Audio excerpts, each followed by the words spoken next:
Like a mirage, they appear in the heart of the Nazca Desert in Peru. Thousands of animal figures and geometric shapes that stand out from the landscape. They are called Nazca lines. But scientists call them geoglyphs, patterns etched into the ground. Since their discovery in the early 20th century, these giant drawings have fueled all sorts of theories, even the most improbable. Some have seen in them a cosmic calendar. Others, landing strips for extraterrestrials. The geoglyphs open the doors to dreams. For an archaeologist, this is a great challenge because it's an enigma to resolve. Who drew these gigantic figures? When? How? And above all, why? The question again and again among specialists, and that remains at the heart of their debates, is what purpose do they serve? To answer these questions, scientists and archaeologists from around the world are relentlessly searching the Peruvian desert for clues. They are investigating a mysterious civilization that settled in this territory 2,000 years ago. You cannot understand how people in the past created such a huge artistic work. Using traditional methods, but advanced tools, researchers are trying to understand how such gigantic figures could have been engraved in the desert sand. Those who drew these lines had very advanced technological knowledge. From the first explorations to the most recent discoveries, we will try to lift the veil that shrouds the mystery of the desert lines.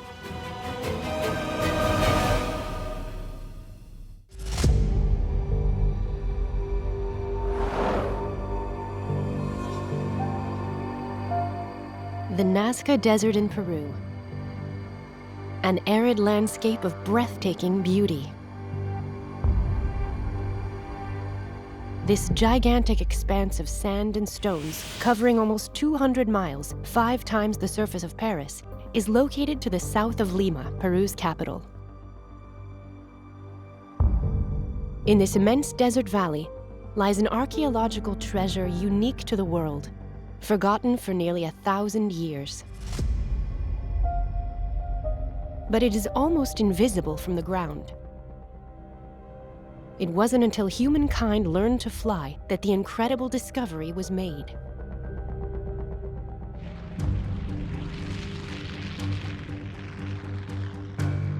It all began at the beginning of the last century with a major technological advance. The discoveries were very connected to the beginning of airplanes. At the beginning of the 20th century, Peruvian military planes flying over the region of Nazca discover large drawings of the Pampa in San Jose. From their cockpit, the pilots spot a multitude of figures drawn in the sand. They can't believe their eyes. Geometric patterns. But even more fascinating are the giant drawings of animals that appear in the desert sand. A monkey, a hummingbird, a spider. These figures intrigue them. The flights over this immense territory continue one after another. Explorers are constantly discovering new figures, each more astonishing than the last. We also discover lines that extend over several miles, really impressive. The whole landscape is covered by kilometer-long lines, drop down to the valleys, cross even rivers, and continue kilometers and kilometers, and even connecting different valleys. Before their eyes is an incredible archaeological treasure. Drawings engraved in the ground. Scientists call them geoglyphs. But though they know what to call them, these lines remain a seemingly unfathomable mystery. Suddenly we saw all this phenomenon from above, from an airplane, and people was very strongly impressed, although it remained for a long time an enigma. This discovery marks the beginning of a long archaeological investigation. Scientists from around the world traveled to Peru to unravel the mystery of the Nazca lines. Anything is possible, and the first theories begin to emerge. For an archaeologist, this is a great challenge. It can be called, especially in the early years, as a puzzle, because many researchers contributed with isolated observations. The first researchers interpreted the geoglyphs as roads, irrigation channels, or even cemeteries. But these theories remain unconfirmed. The enigma remains until a certain Maria Reiche arrives in the Pampas in the mid-1930s. When we talk about geoglyphs, we automatically think of the famous mathematician Maria Reiche, who devoted her life to the study of geoglyphs. She was fascinated about the phenomenon. She went to the field, measured on the ground, she walked around. She had a completely different vision than the archaeologists. For her, one needed to have a very complex mathematical vision of the geoglyphs. Maria Reiche is nicknamed the Lady of Nazca. For 50 years, she traveled the desert in search of clues. In the course of her investigations, she observed strange coincidences. The mathematician notes, for example, that the sun sets on the axis of certain lines. She is then convinced that she has found the key to the enigma of the geoglyphs. Some lines indicate the solstices, the equinoxes, the movements of the moon and the sun. Which means that the geoglyphs are devices for people to determine certain calendar dates. For Maria Reiche, it's a big calendar. Maria Reiche goes even further in her theories. She sees the figures of the desert as a great atlas of constellations reassembled on the Earth. Many scientists investigate this possibility, a monumental task requiring the study and comparison of the orientation of tens of thousands of geoglyphs in the Nazca Desert. More than 800 lines and 300 geometrical figures are engraved in the ground. But Maria Reiche's observations are impossible to standardize. Most of the geoglyphs have no connection with the stars. Generally, people see one line or one figure and have an explanation for it.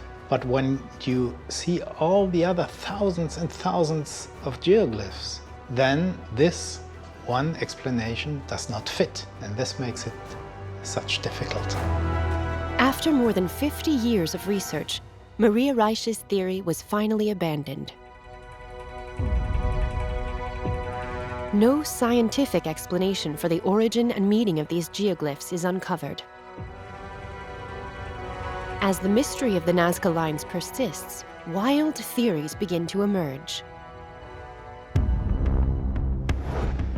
In the 1970s, at the height of the extraterrestrial mania, some people claimed the geoglyphs were landing strips for flying saucers, or beacons to allow spaceships from other planets to find their way. One Swiss author, Erich von Däniken, even wrote a book, Chariots of the Gods, which was an immediate international bestseller. In it, he defends the theory that the lines were drawn by the aliens themselves, or by the desert inhabitants as a sign of welcome.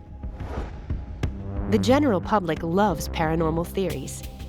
His books sold millions of copies. Geoglyphs open the doors to dreams. And what makes people dream? It's more fascinating to think that there were aliens. Many people think in the theories about extraterrestrials who built the geoglyphs. It's a complex phenomenon, and to explain it with extraterrestrials makes it simple. Of course, the extraterrestrial theory will never be proven.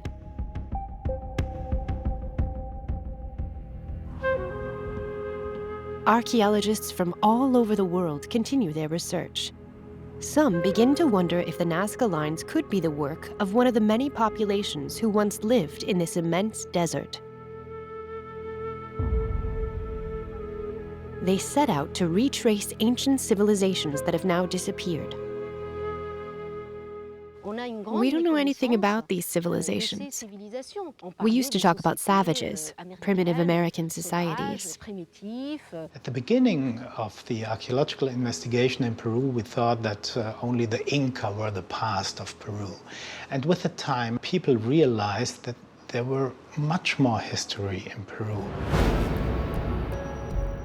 The Incas colonized Peru in the 15th century AD. They built magnificent cities, such as the famous Machu Picchu. But there is no trace of geoglyphs in their civilization. So we must look elsewhere. Archaeologists become interested in a much more ancient people.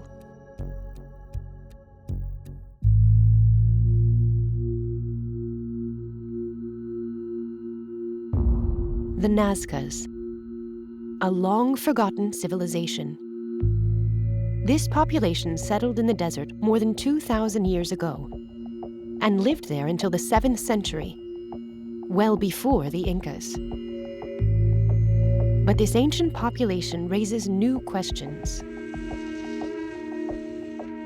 At first glance, it's an arid desert. So we wonder how they were able to settle there and why they settled there. People think that living in the desert is very hard. But the special situation in the Andean area is that this desert is crossed by the rivers which come from the Andes. So there is water available and you can use it for irrigation. The Nazcas didn't settle in the middle of the desert where the geoglyphs are. They settled near water sources, near rivers. And when you bring this water onto the desert ground is extremely fertile. This ground has not been eroded by rain in the last thousands years. And it contains all the minerals and all the nutrients which the plants need. You can have many harvests. So these desert oases attracted people. From the 2nd century BC, the Nazcas occupied oases that emerged in the heart of the desert. They developed crops such as corn, beans, cotton, and created prosperous communities. It's like a paradise because plants are growing. We imagine the Nazca period as a peaceful period. It was a society that knew how to live in harmony with its environment by making the most of its resources. We wanted to try to imagine how did they live and how did they relate to the geoglyphs. Could these desert farmers be the origin of the geoglyphs? Like all pre-Columbian peoples, the Nazcas did not produce any written records. To reconstruct their history, archaeologists must look at the objects they left behind, uncovered while digging in the Peruvian desert.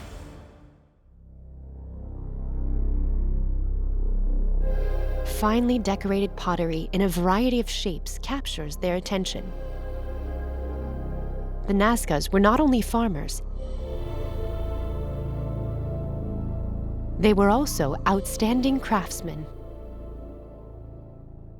The Nazca civilization is also known for its fine ceramics.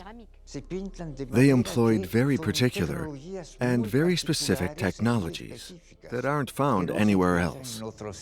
They dominated perfectly the ceramic technology, I would say one of the best in America or in the world. These ceramics were buried for almost 2,000 years, and their state of perfect preservation allows archaeologists to study the images on them. The first thing that strikes them is that the figures represented on the ceramics are identical to those of certain geoglyphs. We find the hummingbird, the monkey, the spider. The figural geoglyphs are represented in the same way like the images on the ceramics, so we can say this is from the same culture, from the Nazca culture. Same symbols, same culture. Could the Nazca people be the first clue to the enigma? This is a promising lead, but many questions remain.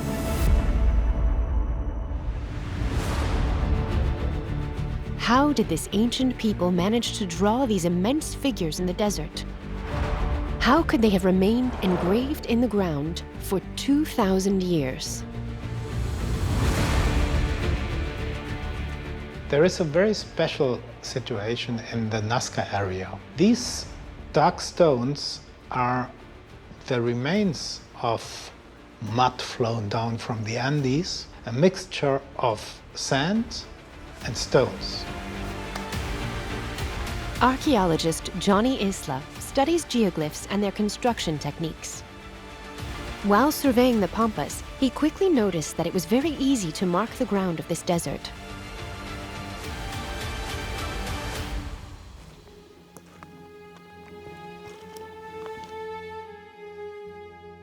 The surface of this desert is covered with these dark stones that have oxidized over time. A much lighter colored sandy layer is beneath it. The idea was to push the stones to the side, to form a kind of edge. This makes the lighter surface visible, and you can make a straight line appear. These light forms remain visible for a long time.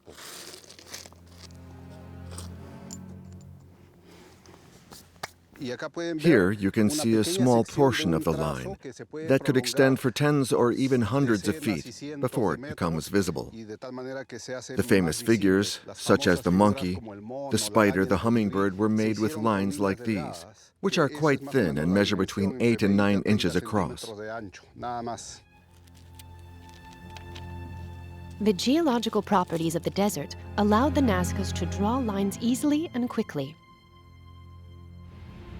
The desert's temperature, which drops at night, then reinforced their drawings to preserve them over time. By using this technique, the Nazcas managed to engrave massive figures, tens or even hundreds of feet long. This dog is 164 feet long, 469 feet for this condor, the same length as a football field. And record size for this strange bird, 984 feet long, almost as high as the Eiffel Tower. How were they made? Because they're so big. That's the main question. You cannot understand how people in the past created such a huge artistic work. Especially since the scale of these figures was not legible from human height at the time of the Nazcas. Some researchers have speculated that they created hot air machines that could rise into the air to observe their figures. But 2,000 years ago, no civilization had yet discovered how to fly. Archaeologists have subsequently searched for traces of promontories, but none were found. How could the Nazcas have achieved such a result without an overhead perspective?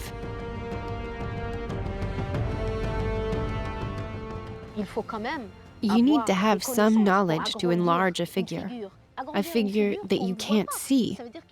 You really need some mathematical knowledge to say, well, I'm going to draw this so it'll be visible from a certain height.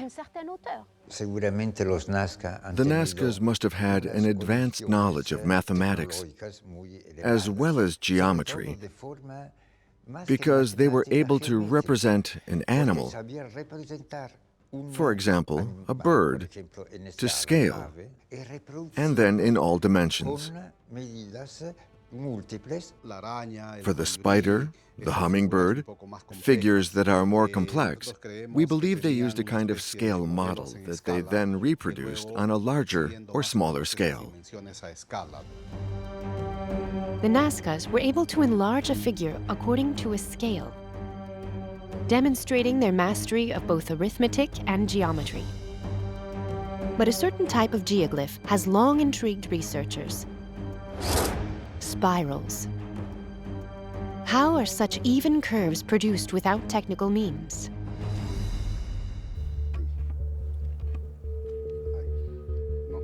Johnny Isla has been conducting experimental research for many years to try to understand. With very rudimentary tools, a rope and a pole, he tries to find the gestures of the Nazca people.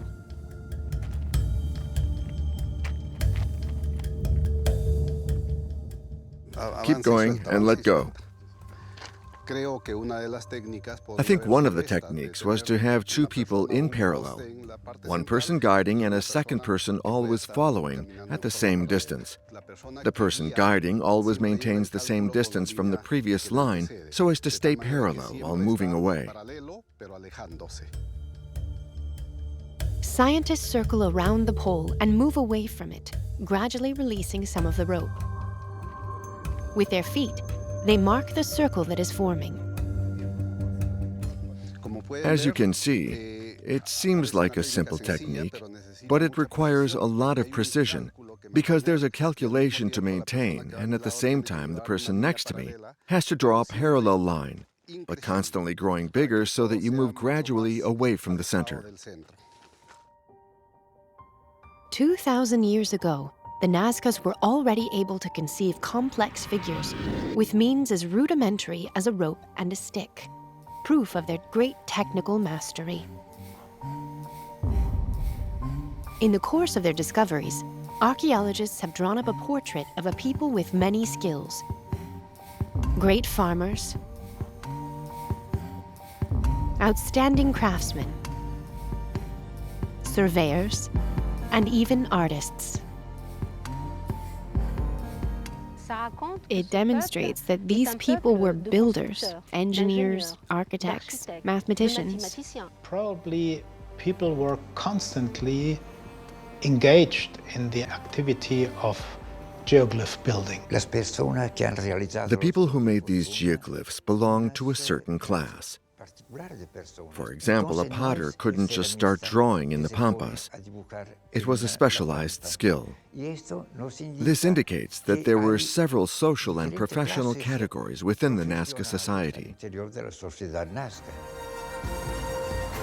In order to produce these geoglyphs in such large quantities, the Nazcas mobilized and assigned qualified groups capable of carrying out these constructions. But were they the first to master this skill?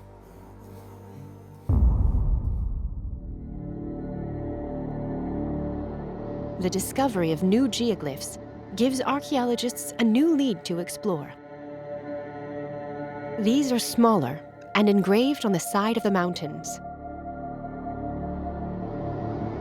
By studying them, archaeologists are convinced that they were traced by a people who lived here well before the Nazcas: the Paracas. The Paracas culture is the preceding culture of the Nazca culture. They lived about 800 before Christ until 200 before Christ. It's not only the Nazcas who made geoglyphs. The Paracas began 600 years before them.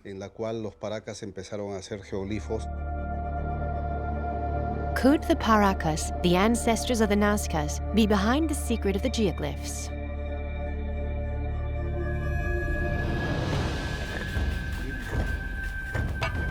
A team of archaeologists, led by Aisha Bashir Basha, is excavating the site of Animas Altas, an ancient Paracas city, in an attempt to understand the geoglyphs' place in the culture of this ancient civilization.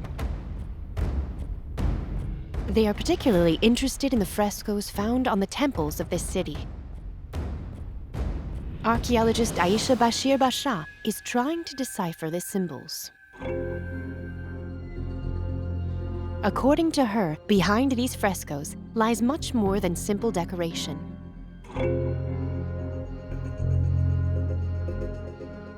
The patterns are here like diamonds, a chain of diamonds. Inside these diamonds, there's a pyramid.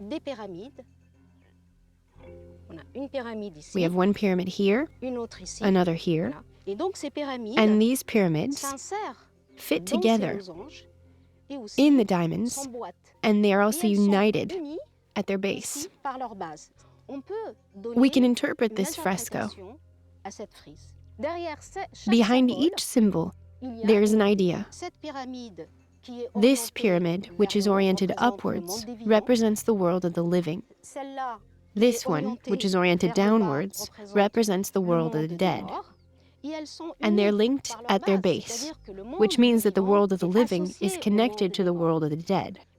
So for me, it's very sophisticated and codified language of communication, found on pottery, textiles, also on ceramics. The representation of the whale, the hummingbird, the monkey, and all these symbols are not just simply drawings or a large figure.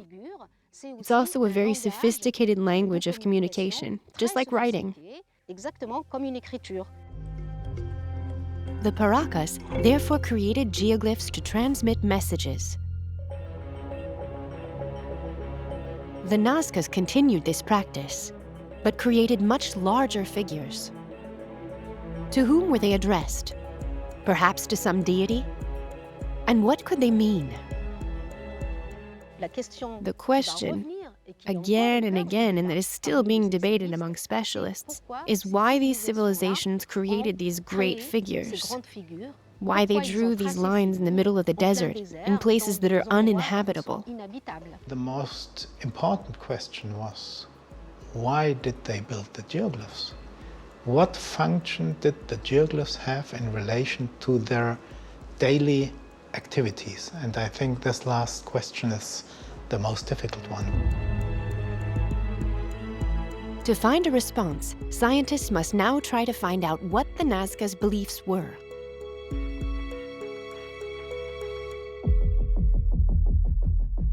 They continue their investigations, and in the 1980s, the foundations of an immense city, built in the heart of the desert near the geoglyphs, rose from the ground. The city of Cahuachi. A 370-acre complex, crowned by a pyramid and surrounded by temples, a labyrinth of corridors and steps. By excavating this city, archaeologists hope to discover the primary deities of the Nazca's people. They soon noticed that Cahuachi contained very little evidence of human dwellings. During the excavations, we could see that there were no houses, no stoves, no kitchens, no traces of daily life. The mystery of the desert city seems to deepen. But while excavating the grounds of Cahuachi, the archaeologists fall on a fabulous treasure. Jewels and multiple objects of everyday life. A bracelet, brushes, combs. They also unearth large quantities of food, vegetables and grains. Everything still intact after almost 2,000 years. These objects are intact because the heat of the sand preserves everything organic. Even more intriguing, archaeologists also found piles of broken ceramics in the ground. The study of these fragments allows researchers to determine that they were all voluntarily destroyed. Thousands and thousands of ceramics were broken with care. This indicates that great sacrifices took place in Cahuachi.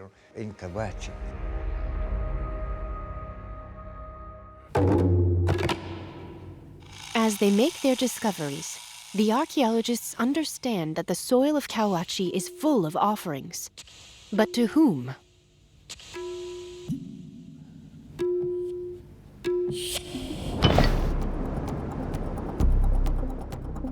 The explorations continue, and a gruesome discovery provides a new twist.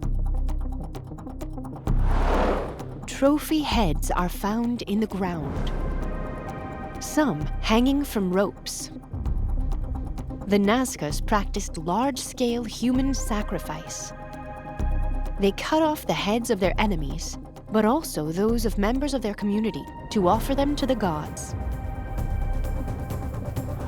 Cahuachi, therefore, would not have been a city, but a vast ceremonial site. This is the theory supported by Giuseppe Orefici. This archaeologist has devoted more than 40 years of his life to studying the mysterious lost city.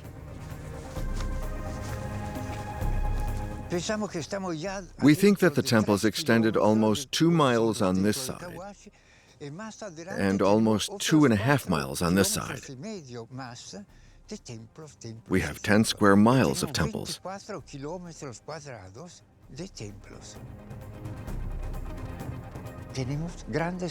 We have an incredible number of buildings for ceremonial purposes only. It's like the pre-Hispanic Vatican. People could travel over 620 miles to participate in the ceremonies that took place here in Cahuachi. At certain times of the year, thousands and thousands of pilgrims gathered here for the ceremonies. It could be day or night, with big torches lighting up the temples, and people would come and make their offerings and sacrifices and participate in these rituals.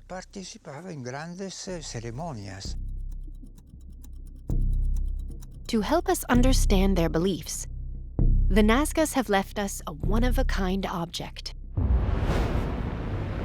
This clay model found in a burial site.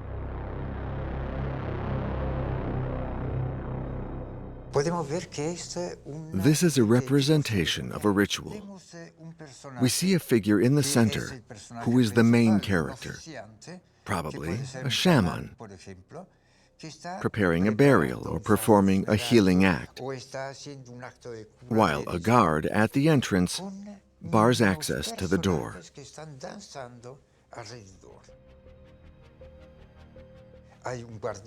There is one guard at the entrance and another guard who prevents any communication between the two rooms.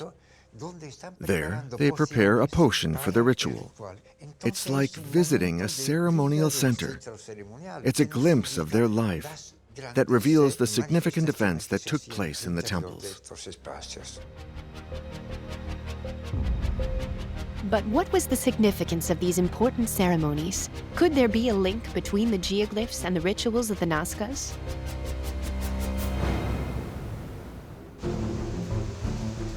Another archaeological treasure soon allows the researchers to solve this mystery. A collection of fabrics preserved in Lima's National Museum of Archaeology. These items and extremely elaborate ponchos were worn by the religious elite, the shamans.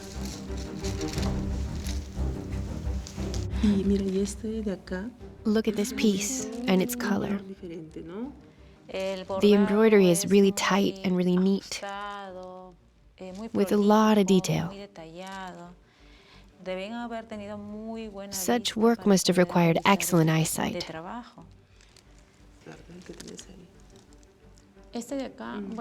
And now it's black. We observe that each figure is composed of a multitude of colors, sometimes 12 different colors for one part. We can say that the Nazcas mastered the technique and the artistry required to make these garments. The Nazcas mastered the art of textiles to perfection. A closer look at these pieces of fabric reveals Nazca mythology represented in a multitude of tiny figures.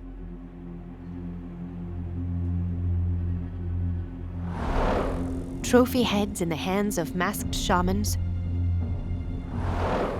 or in the claws of anthropomorphic figures, but also numerous animals. Look at the hummingbirds. They're sucking nectar from a flower. 1, 2, 3, 4, 5 hummingbirds, and a flower in the middle. For example, here we have a shrimp. How beautiful it is. Look at these threads. So much detail. Those are legs, right? All the details of this little animal are here. Hummingbirds, frogs, condors, animals that can be found in the form of geoglyphs in the desert. The shamans' costumes provide archaeologists with essential information.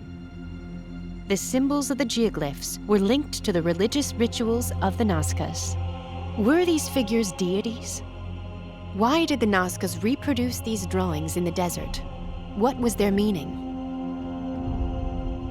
It's a difficult task to interpret these images because we have no written sources which could give us information. So we have to speculate about the meaning of the images, which makes it extremely difficult to find out the significance which is behind. To interpret these mysterious symbols, researchers turn to the Andean culture. The people of South America venerate all sorts of animals. Among them, the hummingbird, a favorite symbol for the Nazcas, quickly appears as a significant symbol with multiple meanings. There are different theories on the interpretation of the hummingbird figure. In my opinion, the hummingbird is a very particular figure that maintains a permanent contact between life and death. A hummingbird can appear dead in just a few moments. If an animal attacks it, it stops its heartbeat as if it were dead, and then a few minutes later, it can fly again. This may be an explanation. Powerful symbol of resurrection, the hummingbird holds a privileged place among the Nazca deities. Archaeologists understand that behind each animal lies a symbolic power. To their great surprise, as their research continues, they find that most of the animals represented in the desert gravitate to one element. Many of the animals represented are related in some way to water. You find the whale, which is a direct link to water. The monkey is a forest animal, so it's an animal linked to water, and it's considered in Andean beliefs as the protector of water. When the condors come down to the coast, it means there is water in the mountains, and so they announce the arrival of water. The spider is an animal which indicates the water sources, even in desert places. When there is water, there is spiders. So you can relate definitely the animals which are depicted in the desert to water. The water symbol therefore appears repeatedly throughout the geoglyphs.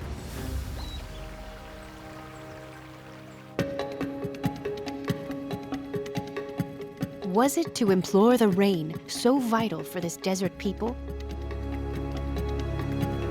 To feed their oases, the Nazcas were indeed dependent on the extremely unpredictable streams that came down from the Andes.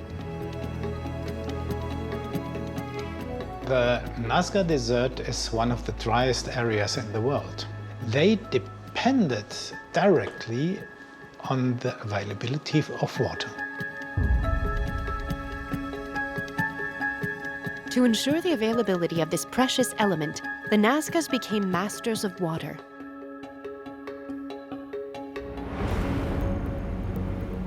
Here is what the archaeologists found near their settlements.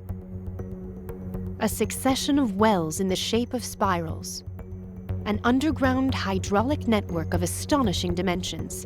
Puquios. Water management was a key issue, and we can see this in the construction of irrigation canals and puquios. The puquios is a system of tunnels made by digging wells to capture water from the phreatic zone below. Since they were masters of their environment, they knew where the groundwater was, so they went looking for it. They dug wells to reach this groundwater and to intercept it. They built tunnels, underground passages. Why underground? So that the water would not evaporate. These structures, built in spirals, made it possible to channel the force of the wind, thus directing and distributing the water towards the crops. An ingenious system, unique in the world. It allowed them to irrigate very large crops without depending on unpredictable rivers. It allowed them to have water all year round. It's a very sophisticated system. So they were a nation of builders, and these canals are still in operation today. Of about 40, 30 of them are still used by the people who live in Nazca. Water was thus at the heart of the Nazca's concerns. The geoglyphs that they traced in the desert were symbols of this.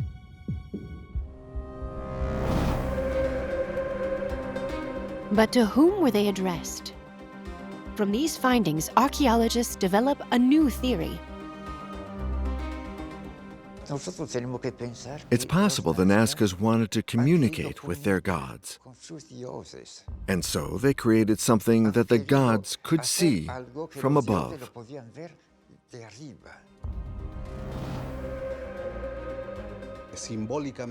geoglyphs of Nazca were made by men for the gods. These geoglyphs were offerings to the gods. The geoglyphs would have allowed the Nazcas to communicate with their gods to ask for rain.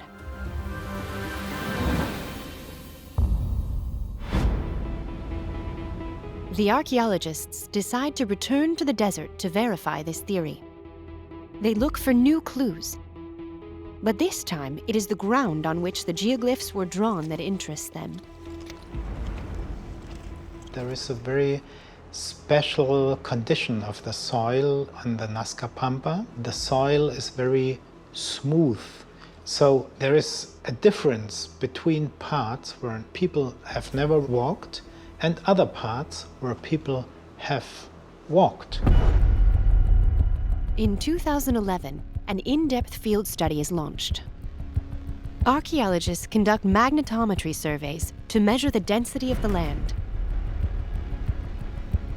The results are enlightening. The variations in the magnetic field prove that the insides of the lines have been pressed down by multiple shocks, as if the lines had been trampled on many times.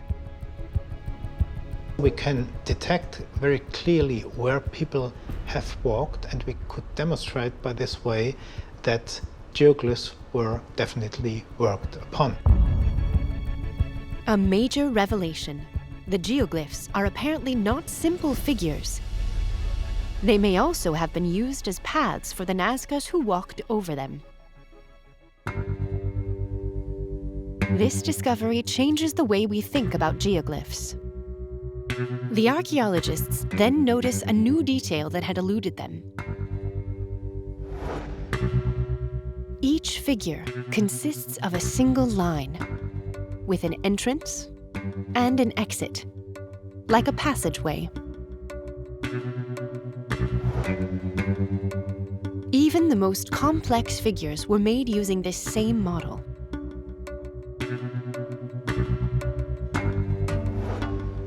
Even the spirals, they have a beginning, an entrance, then they go around to the center part, then they turn around and you have an exit.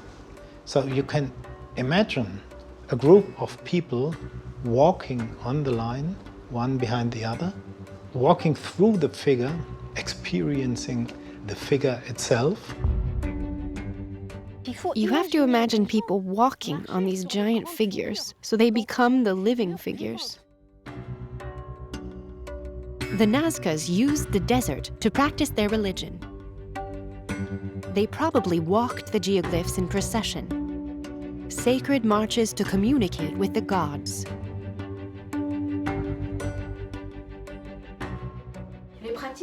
The practices that took place on these geoglyphs could have been marches or dances. We can imagine priests and warriors, but also the rest of the population. Farmers, fishermen, and artisans all participated in these processions. People used the geoglyphs as procession grounds. The Nazca geoglyphs, they were not meant only as images, and this, I would say, is a major change in perception of the geoglyphs. These discoveries mark a turning point in the study of geoglyphs. And soon, new technological tools will even make it possible to measure the scope of these desert religions.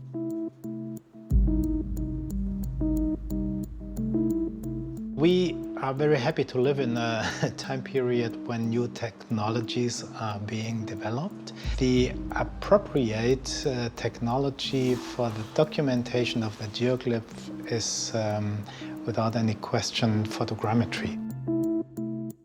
From high-definition photos, archaeologists make this virtual model of the Nazca Desert in 3 dimensions.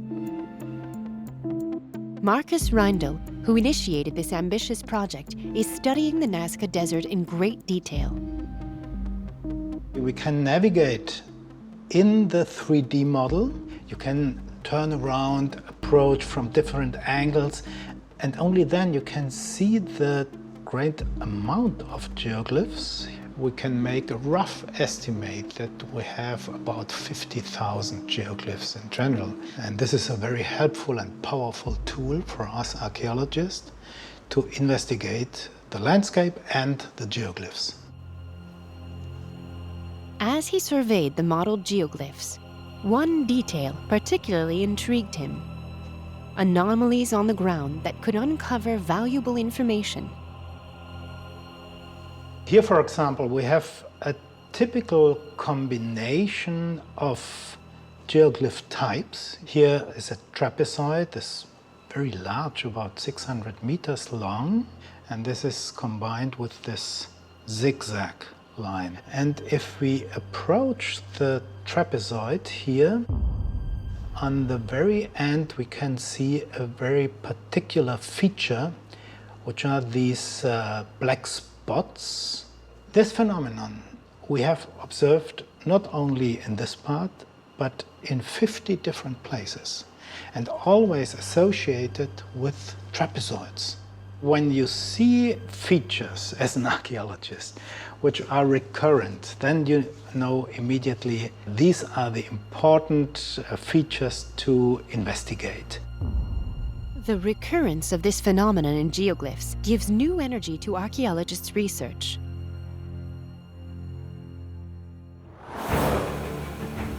Will the Nazca Desert finally reveal its remaining secrets? What do these black spots hide? On the site, archaeologists discover that they all correspond to a mound. Excavations are launched to find out what might have laid beneath these piles of earth. We are excavating one of these structures. At first sight, it looks like a mound, but when we start digging, we realize that they are platforms. This kind of platform can be found at different sites, and they are rectangular in shape. They are built on the basis of a flat stone wall. But the same pattern always repeats itself. There are two patterns at the end of the trapezoid, and one on the other side.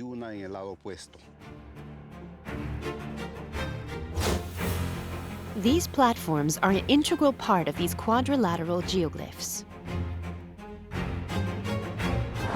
As the archaeologists continue their excavations, they make other discoveries that help them understand the function of these structures. And inside the platform, we found corn, beans, all kinds of produce grown in the valley.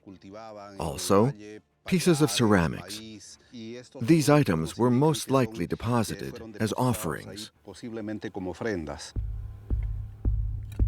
So these platforms would have been altars.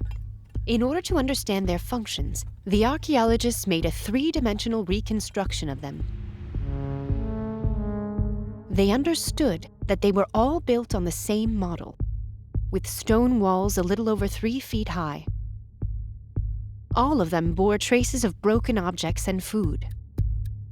Among these offerings, one object attracts the attention of archaeologists. The spondyle, a large shell symbolizing water and fertility for most South American peoples.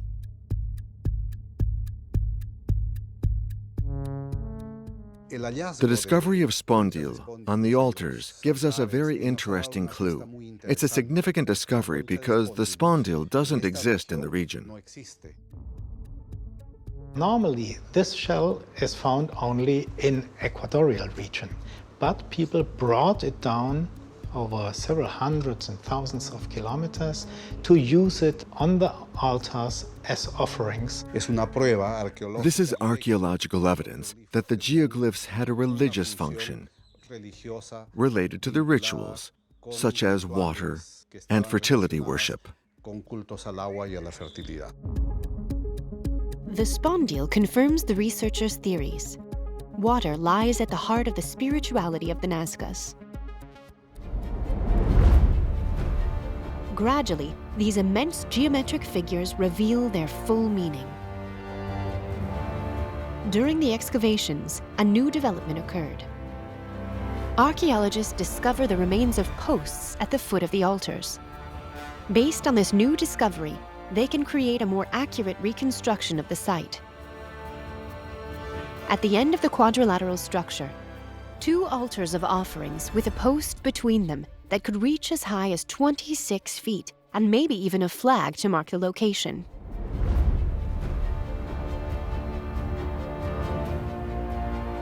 At the other end, another altar is also marked by a post.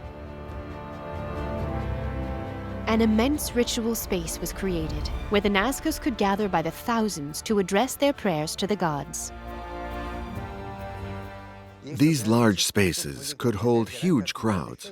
This allows us to make the conclusion that the geoglyphs were ritual landscapes for their religious activities. People went to the desert pampas to use them as ritual grounds to pray for water and fertility.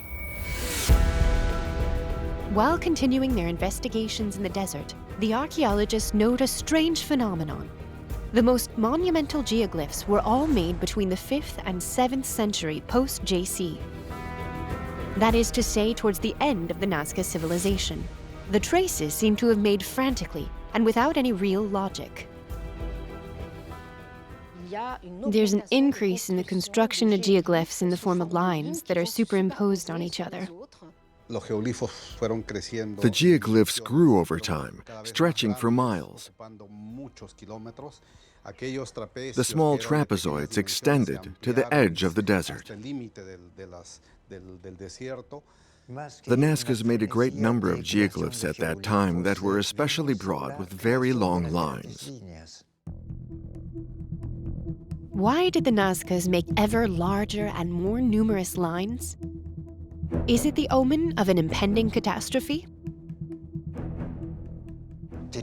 Archaeological evidence has been found that proves that the Nazcas faced great difficulties. Giuseppe reads the proof of these difficulties in the ground of the city of Cahuachi, the spiritual capital of the Nazcas. There, he discovers layers of earth that bear witness to extremely violent events. Within these layers of earth, we can see several layers of alluvium, which prove that a great quantity of water fell, removing large swaths of sand. Here we see it very well. These are days and days of rain. We think there was rainfall for 1 or 2 months, and part of the walls of Cahuachi collapsed. This is something that happened between 400 and 450 AD. At that time, we know that a huge earthquake of impressive proportions also took place. Cahuachi is partially destroyed by this earthquake, but the Nazcas are struck by an even more devastating catastrophe. A terrible drought. The Nazca people had to struggle with drought. They noticed that there was less water in the rivers. It was dramatic for them. They were faced with a process of desertification, where it became increasingly difficult to get water to irrigate the crops. The desertification intensifies for almost 40 years and prevents any cultivation in what was once a green paradise. Without water, the very survival of the Nazcas is compromised. They implore their gods, multiply the ceremonies and sacrifices, but nothing works. There was fear. Many people obviously died. People were looking for new possibilities. They had to go to other regions. In the 7th century, the drought is defeating the masters of water. They are forced to flee to the mountains.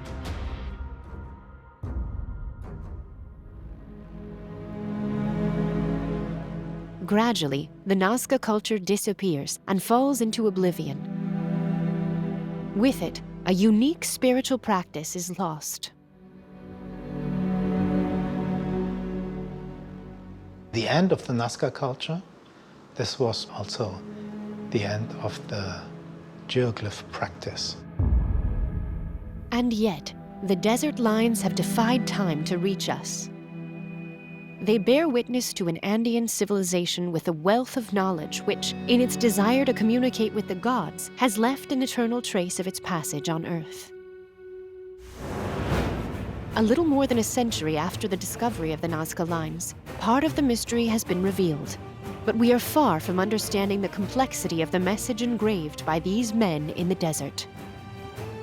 We are just in the middle or even at the beginning of the study. To this day, geoglyphs retain some of their mystery because they are a vast and complex phenomenon.